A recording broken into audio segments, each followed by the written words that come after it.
Hey,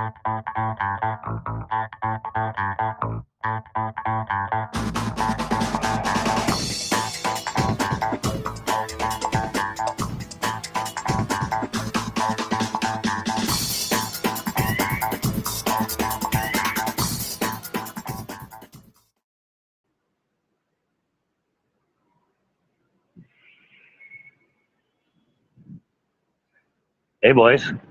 Yep. It's China. I'm totally in China. It's China. You can tell by the train station and lack of people behind me that it's China. But no, I'm really here. And wearing my Blue Jay cap, of course, so people can see where I'm from. Although since baseball isn't that popular in this country, kind of hard to tell them where I'm from. But anyway, man, the team's been looking interesting so far as I watch them from afar. Randall Grichuk is looking like a complete utter waste of time right now. I know they needed extra outfielders, but I really think they didn't need to grab him because I think they should have waited for one of the 75 outfielders we have in the minors to kind of do something for us. So Teoscar Hernandez is doing exactly what I thought he would do. Lourdes Gurriel Jr. I think is going to be great. I'm so stoked about Guerrero and Bichette and Cav Biggio as well. Sean Reed Foley's had a great start down in the minors, and I hope it continues. And Ryan Borucki and the rest of the guys do well because, well, our starting pitching's kind of sucked, man. It's kind of sucked. What do you think about Granderson? Personally, I think he was a nice little pickup. So anyway, I just wanted to say hi from China, dudes. You guys are doing a great job without me. Actually, it looks better without me, bastards. So I hope you enjoy the rest of the season. You will catch you from time to time calling you from China. We'll have a few more in-depth things to talk about because I do get some information through the Great Wall here. So thanks for putting me on, and I haven't forgotten about everybody. I'll see you guys soon. Time to go teach some English to some young childrens. Later.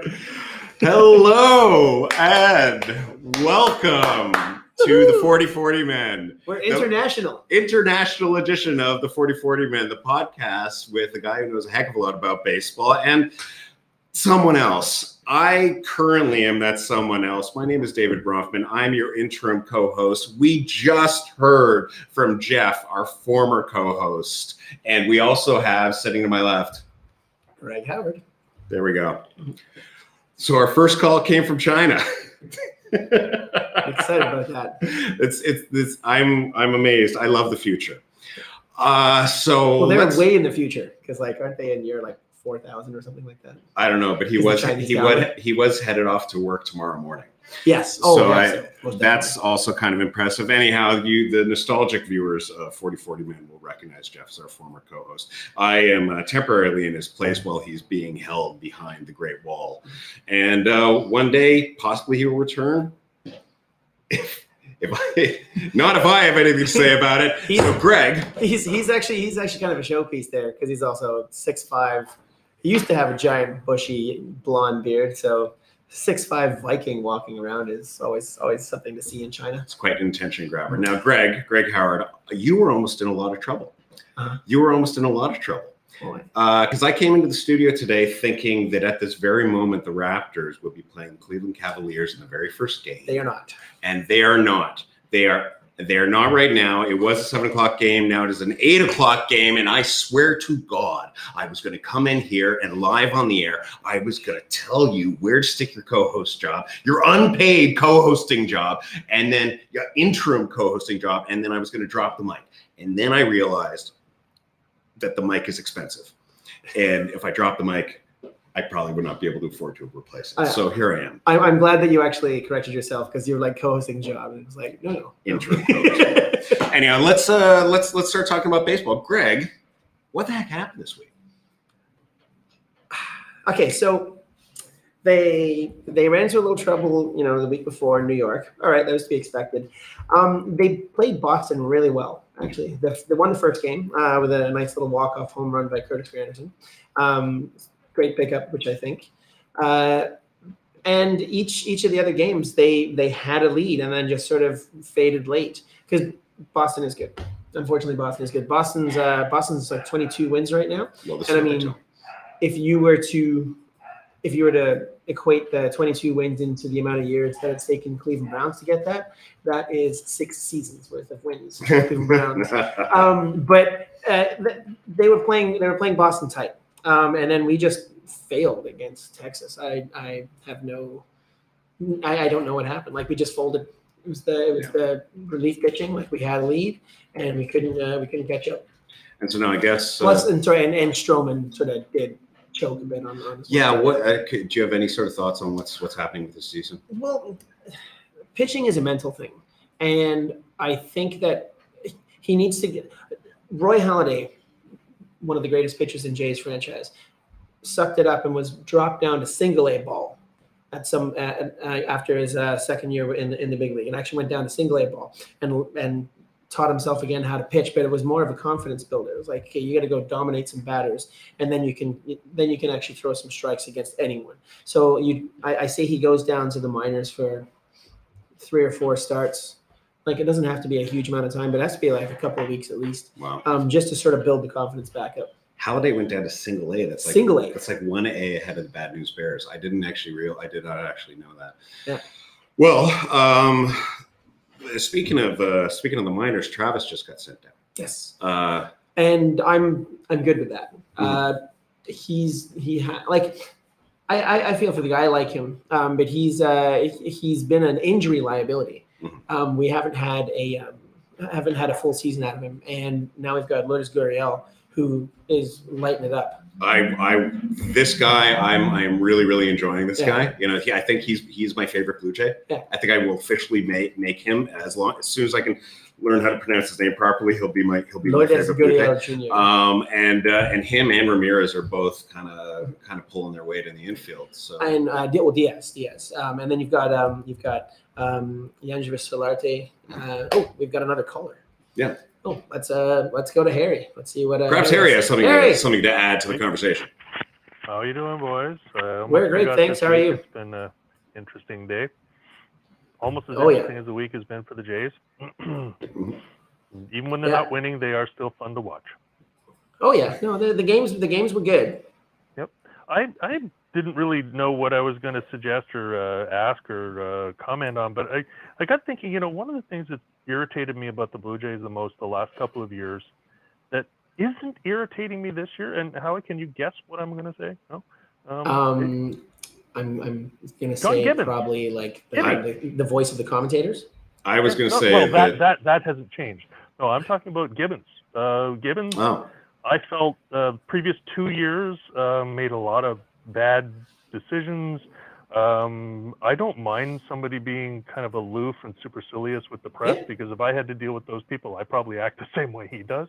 But he's actually, this year I've watched a lot of games, and he isn't. Anything that's gone wrong hasn't been his fault. He's been a little less patient with the pitchers. Like before last year, he'd leave some guys in a little too long, and I think he's managed the bullpen a little better. Yeah, was it last year or the year before when they started in Tampa Bay and he basically cost them 2 of the first 3 games of the season by making ridiculously bad decisions? Yeah. And this year, I mean, he hasn't looked like somebody who doesn't want to be there the way he did most of last year. And I don't know. I just get one of the best improvements of the team for me this year. I think you were talking about expectation in the first podcast, but I think that the fact that the fans aren't rabidly expecting them to win 100 games and run away to the World Series. I mean, that's because nobody listens to the Sportsnet broadcasters anymore, thankfully. But I think that the team is playing more relaxed. I personally don't think they've got the horses to get to the wild card, but they could. And I don't know. They're just a fun team to watch. But yeah, honestly, that's my thought for the week, is that Gibby has not irritated me once this year, and he pretty much irritated me 4 times a week last year. Perfect. Harry, thank you, man. So that's all I got. Have a good show. Take it easy. That's amazing. I got to give props to Harry for giving us evidence that someone actually watched the first episode of 40-40. I'm feeling pretty good. To expand on what Harry says, one of the most important aspects of coaching on any Toronto team, really, because the media really gets on you if you're winning or losing. For some reason, we're almost as bad as a New York team, because for specific things, like especially for basketball and for baseball, we're the only Canadian team that exists. So like we get media coverage from across the country. And I mean, obviously, like if it's the Leafs, they're, you know, whatever coach has to be, but all the coach has to really do is keep the dressing room calm and handle the media properly. And that's 75% of the job. 25% of the other job is actually doing the coaching on the field. Well, that seems like a good ratio. Yeah. Now, do the Jays have anybody on the current roster who is not good at handling the press? You know what? No, they're actually fine right now. I mean, Batista was the man. Everyone loves Batista, and Batista was actually great dealing with the press, but he put his foot in his mouth a couple of times in the last 2 seasons just prior to it, and you know, because it was coming up in the contract year, and he stated that he wanted to get paid what he was worth, and didn't show his worth. I mean, you can't fault someone for saying I want to be paid more, because like, who doesn't? Yeah, let's hope third base works out for him. Yeah. I was wondering if we could actually get back to Gurriel Jr. Because even though the Jays had a fairly crappy week, he had a really good week. Yes. He had a very good week. So I mean, despite having a beard that makes him look like he has a very, very small face, like a very teeny tiny little face, despite that, he put in some really good numbers. He hit his first career home run. Yeah, and the Jays did. Well, any baseball team does this for your first career home run. Ignores you. I've been watching that. Yeah. So as I go on my quest to learn about baseball, I've been watching this whole thing of like just clearing out dugouts. Yeah. They didn't clear out the dugout for him. No. Well, sometimes they clear out, and sometimes they don't ignore it. They don't acknowledge him until after. Yeah. What I did see a clearing out for when was that because Gurriel hit his home run off of Bartolo Colon. Yes. Who was scant 2 years ago, hit his very first career home run, right? Yes. And they cleared out the dugout. Yeah. They cleared out the dugout for that man. He hit his home run, and at the age of 42 years old. And little known fact, by the time he finished running the bases, he was 43. Yes, it was actually the slowest. It was the slowest recorded rounding of the bases, and also the most at bats between your first at bat and actually hitting a home run that any major leaguer has done. Granted, he's a pitcher.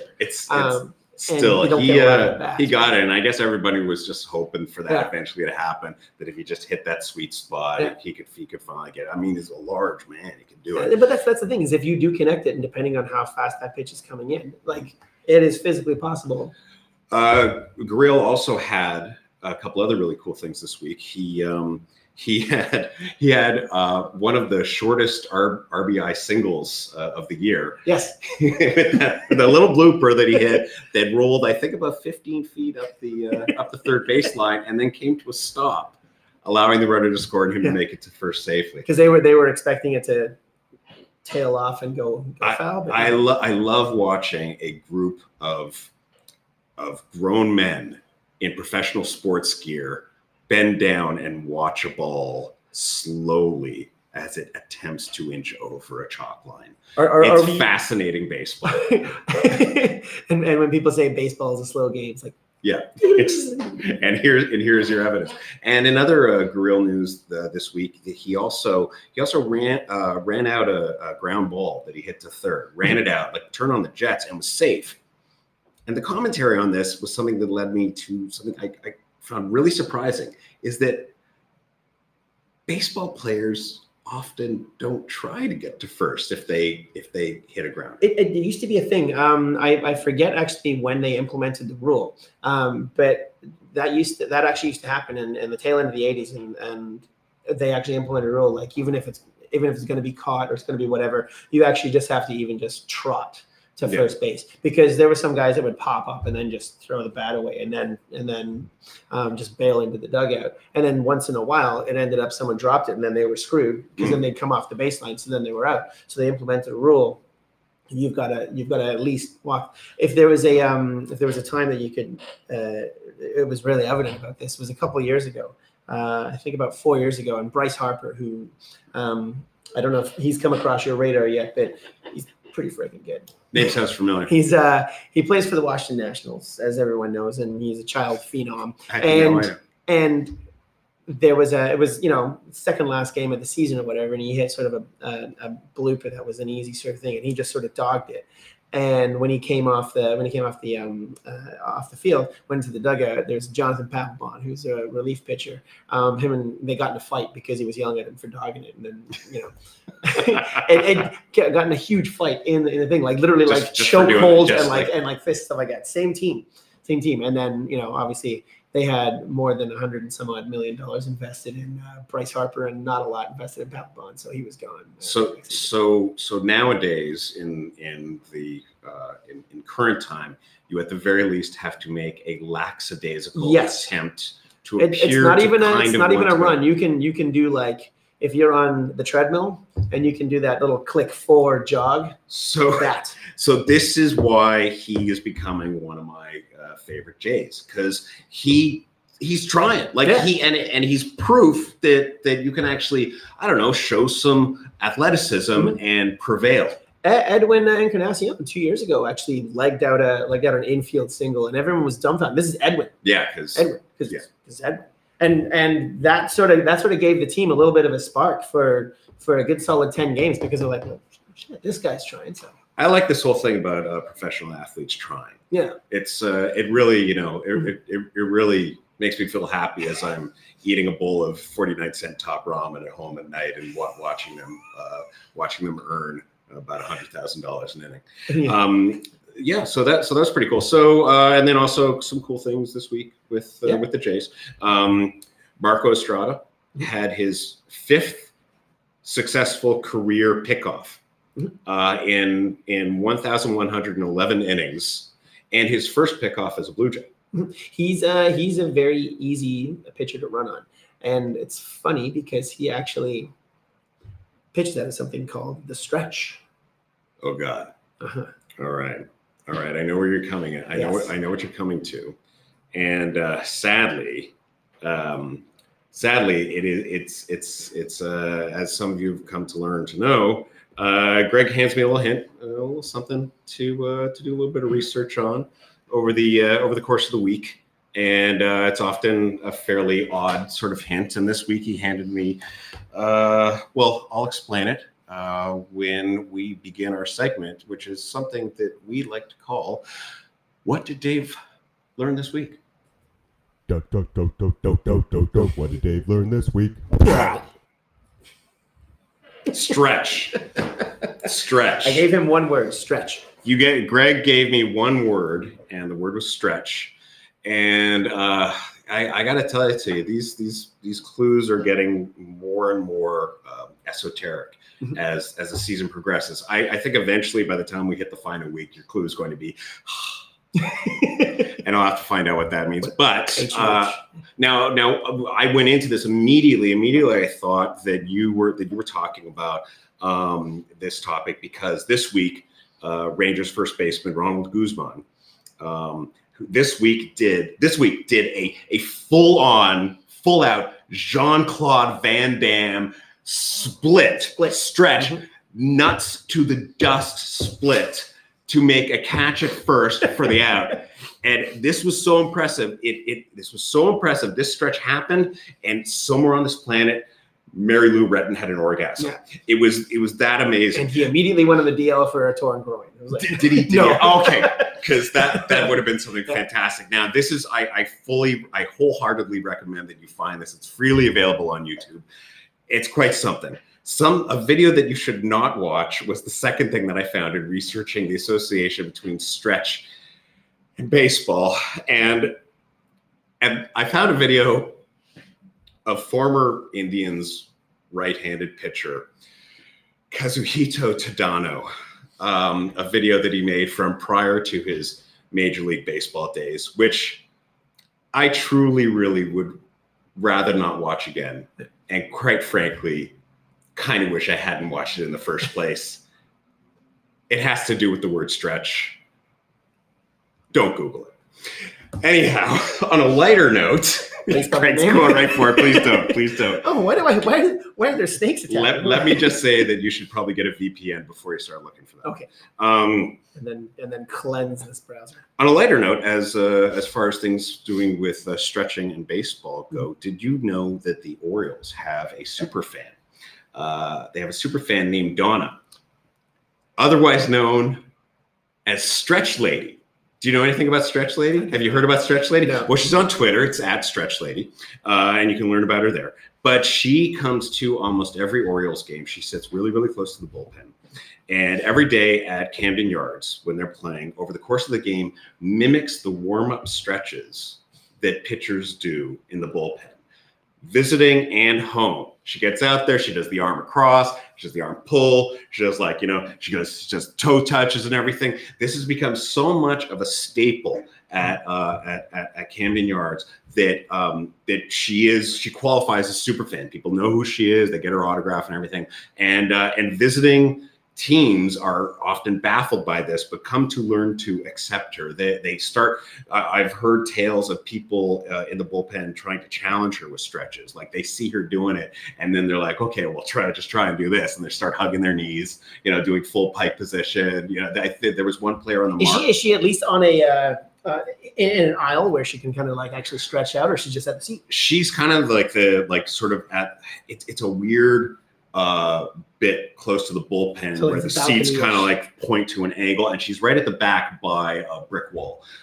So she has a little bit of room, but not a lot, and the players know this, so they'll do sitting toe touches, and she can't do those. And there's a guy on the Marlins who did who was doing shadow puppets, and she was doing the shadow puppets back. And as far as I know, Burke Badenham said that he was going to learn how to do a backflip just to see if she was going to do it. Never happened. Never happened. He said he was going to. Never happened. He's retired. Anyhow, now I think I actually figured out what you were talking about with stretch, which gets into the technical, which seems to be where a lot of Greg Howard's hints go. And it's because you'll hear announcers say it. And I made an error. I said that Strata pitched at the stretch. He does not. He does not pitch at the stretch. That's why he was so easy to run on. Okay. Because the idea of the stretch is to make it easier for the pitcher to hold a base runner or to actually throw out a base runner. Yeah. He does such a huge windup and takes his sweet ass time with it that he's so easy to steal on, and also exceptionally slow, trying to pick off someone. Plus he's I can go into the mechanics of it, because instead of if you ever notice, he will actually just bend down and stare at the sign for quite a long time, take a step back, go back into the windup, and then by that time that guy's already gone round and going for third.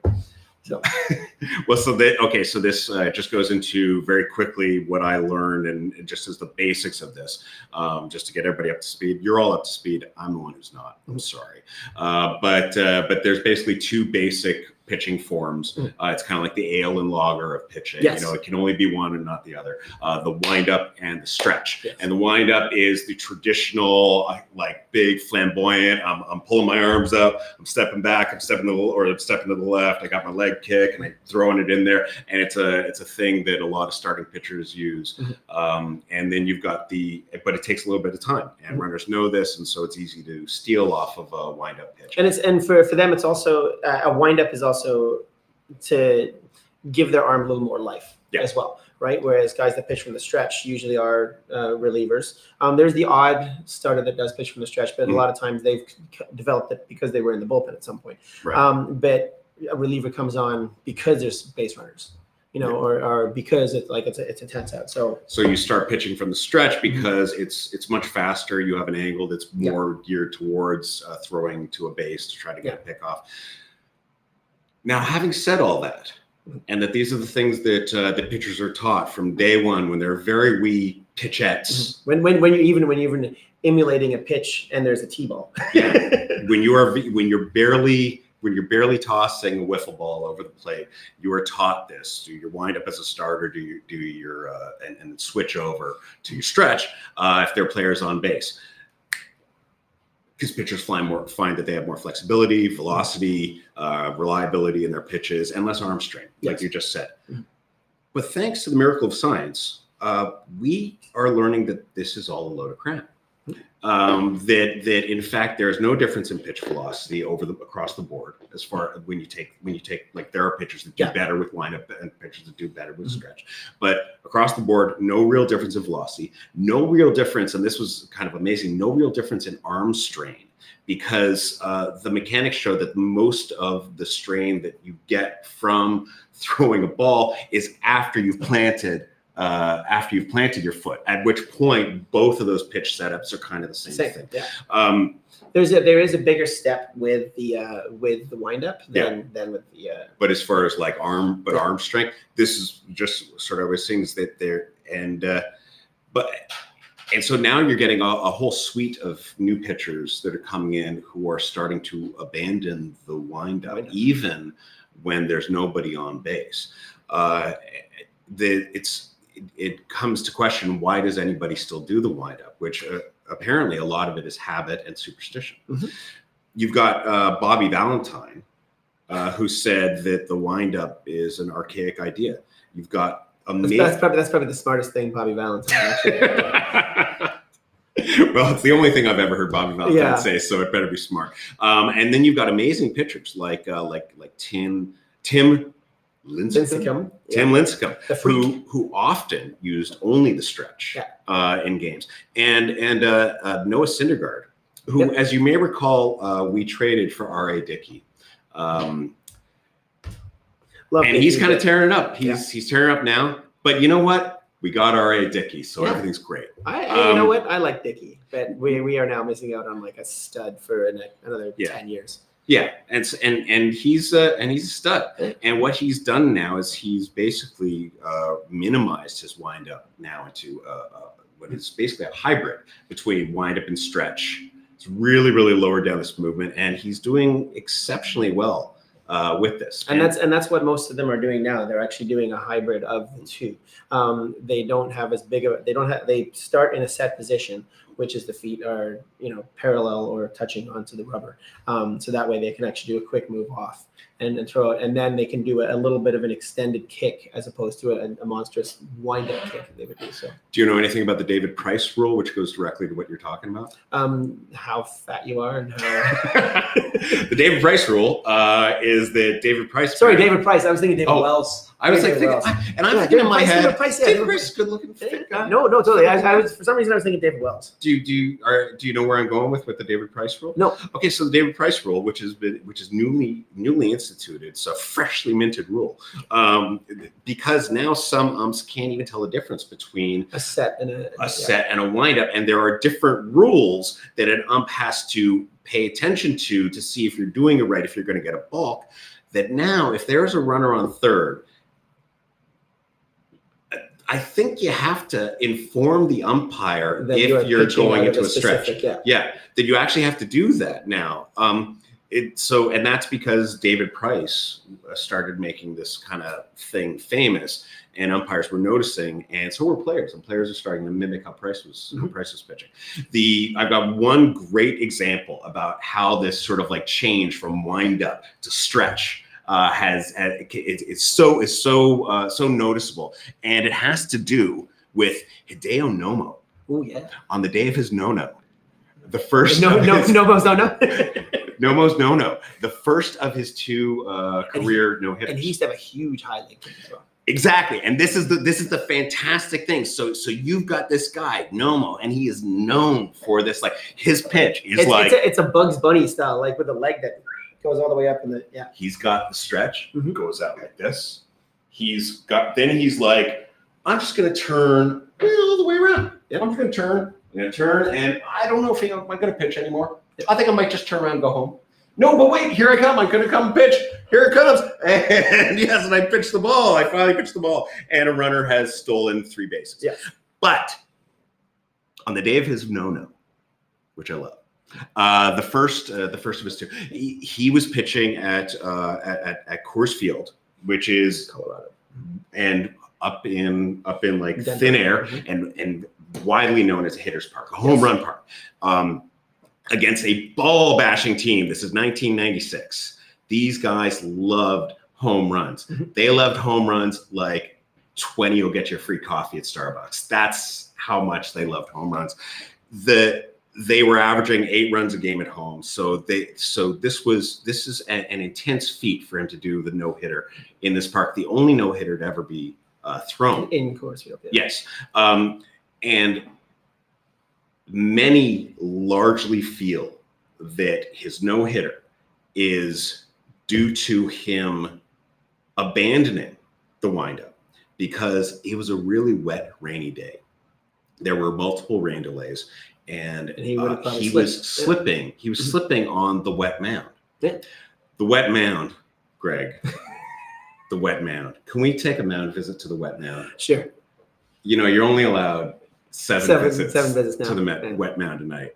And Gibby's so lax right now. He'd probably just do one. Yeah, exactly. So he in the 4th inning he switched over to full on stretch for the rest of the time, and many credit that and his following accuracy and reliability and repeatability to his no hitter. It's strange that he never really went back to that idea, but you are finding now with this new crop that there are less and less, fewer and fewer windups, and we may be witnessing the extinction of a pitching style, perhaps in 1 or 2 generations. It'll probably by the time the guys that are in the minor leagues right now. Yeah, I doubt there's a wind-up pitcher in the minor leagues right now. But it's so it's so flamboyant. You know, it's got all the bells and whistles. There's guys that have like a pure pitching style, which is actually sometimes it's annoying and sometimes it's whatever. And I mean, like Craig Kimbrell, he does a wind up as a relief pitcher though, which is awful because he bends the arm and then looks at the sign and then all of a sudden gets in and goes back up. Alex Cobb, the way he does it, his leg sort of kicks out and then its toe points, and it's like a distinct like ding. It goes like there's guys that just, and sometimes it's cool and sometimes it's annoying. I guess if they're playing on a team that you don't like, it's annoying. That's the best way to do it. But it's kind of funny that you nailed it. I was expecting, is it like Stretch Limo or Stretch Armstrong, or I was expecting you to talk about the 7th inning stretch. I'm on to Greg Howard. Well. On to Greg Howard. I'm starting to figure this whole game out. Okay. And interim co-host and everything. Yes. But there's some actually cool things on the 7th inning stretch, which is actually kind of fun. During the 7th inning stretch, every ballpark still does sing "Take Me Out to the Ball Game," and that used to be a thing. The Blue Jays were actually the first one to institute their own song as well as "Take Me Out to the Ball Game." In '77, when they came in, did obviously, OK Blue Jays, but then there was a Health Canada initiative that actually made people they had a the J Sports is still there now, but they made people get up and actually stretch and stretch. You must stretch. And if you look at the back of people's ticket, it says stretching is mandatory. Oh yeah, but we were the first ones to actually stretch during the stretch, and Miami, the Marlins, when they came into the league, they actually followed suit. They have their own song, but they actually did like an actual stretch as well. But going through some of the songs that specific teams play, it's actually kind of hilarious. So, St. Louis Cardinals, meet me in St. Louis. Seems right. Okay. Yeah. The Mets, Lazy Mary. To be honest, I don't know that song. Lazy Mary, yeah. The Rays, Fins by Jimmy Buffett. Mm-hmm. That seems fitting. The Rangers, Cotton Eye Joe, about as hick as you can get. The Reds, Cincinnati, Ohio. The Milwaukee Brewers, the Beer Barrel Polka. Okay, good. The Astros, Deep in the Heart of Texas. This is a good song to stretch to. Yeah. And you got the clapping. Yeah. Deep in the heart. Okay. Baltimore, which is a super, super urban city, has Thank God I'm a Country Boy. Did that team move at some point in time? No. And for some reason, whenever I think of that, I'm just like, John Denver's full of shit. Angels have Build Me Up Buttercup, which is kind of cool. The Twins play Little Red Corvette. Yes. That I knew. And the Nationals, Take On Me by Aha. Who doesn't want 2 more innings of baseball after that? Well, some people save it to the 8th. Boston does Sweet Caroline, which has become like a thing. The Dodgers, and this was a controversy, which is actually funny because the Dodgers used to do Don't Stop Believing. But Steve Perry, who actually wrote the song, is a diehard Giants fan and had a cease and desist order against the Dodgers from actually using this anymore, and then decided to offer it to the Giants for free. And the Giants now play that during the 8th inning as well. That is tremendous. Mm-hmm. You were talking about the whole "take me out to the ball game" thing, yeah. and you know how that whole thing started, right? The song or the tradition of doing it. No. Harry Carey. Oh, well, no, I mean, they were singing that beforehand, but Harry Carey was one that used to actually get the entire Chicago Cubs fans. So here's the story as I understand it, is that, the song exists. At this point in time, the song exists. It's there. Mm-hmm. There is a 7th inning stretch. So he used to sing it quietly to himself in the booth. And one day, I guess somebody just sort of like clicked the mic, hit a microphone and stuck it up, and it started being broadcast, and it just became this big old thing. Harry Carey is no longer with us, and in his and until we await his return, a lot of famous people are doing it in his stead. Well, that's a thing in Chicago, and some have done very well, and some have not. Like, have you ever seen Ozzy do it? No. Oh man. It's actually pretty awesome. That's going to go right up there with my Kazuhito Tadano video as things I'd never want to see. Yeah. You actually want to see this because it's kind of like Willie Hung awesome, like okay. Like from American Idol. Yeah. But I mean, music is always in sports, and basketball is going on while it is. Like, everyone has their walk-up music and stuff. And I remember there's a high school football story. Don't worry, I'm not going to tell you how I could have gone pro because there's no hope that was ever going to go pro ever.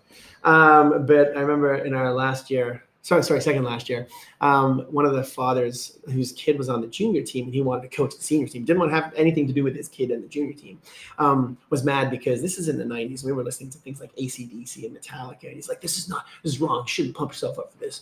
He gave us a song, and this is a tape, still back in the day, but put on tape, and he played Like a Rock by Bob Seger. He's like, you got to put your hand on your buddy's shoulder, and you got to just think about the words to the song. And we lost 2 games in a row because it's stupid. So we never did that ever again, and we actually were pretty good afterwards. And you wonder why that song is not being played in Major League Baseball stadiums. Oh, yeah. Oh well. I can't believe where the time's gone. Yeah, Greg. I feel like we put in some solid minutes today. Yeah. What do you think? I'm good with it. I mean, give you a little update. Jays are at 8:00 in Minnesota. They've got 2 more in Minnesota. Then they're off to Cleveland, and so they'll be playing in Cleveland. And then all of a sudden, the Raptors will be in Cleveland at the same time. And it's a big Toronto-Cleveland hate fest. That's gonna be a heck of a time. I got to tell you, I've got one foot out the door. I'm running over to go watch the Raptors kick some ass tonight, because that's really why I'm here. Yeah. All right, well, let's grab some. What do we have today? Yeah, give a little thanks to Henderson Brewing Company for throwing us the beers. This is the Repatriation Lager. Demand a bold and honest brew. Looks like it's been done in conjunction with Upper Canada, or at the very least, they've been granted the trademark. There you go. Cheers. It's and, beautiful. Guys, we'll catch you later. Stay safe.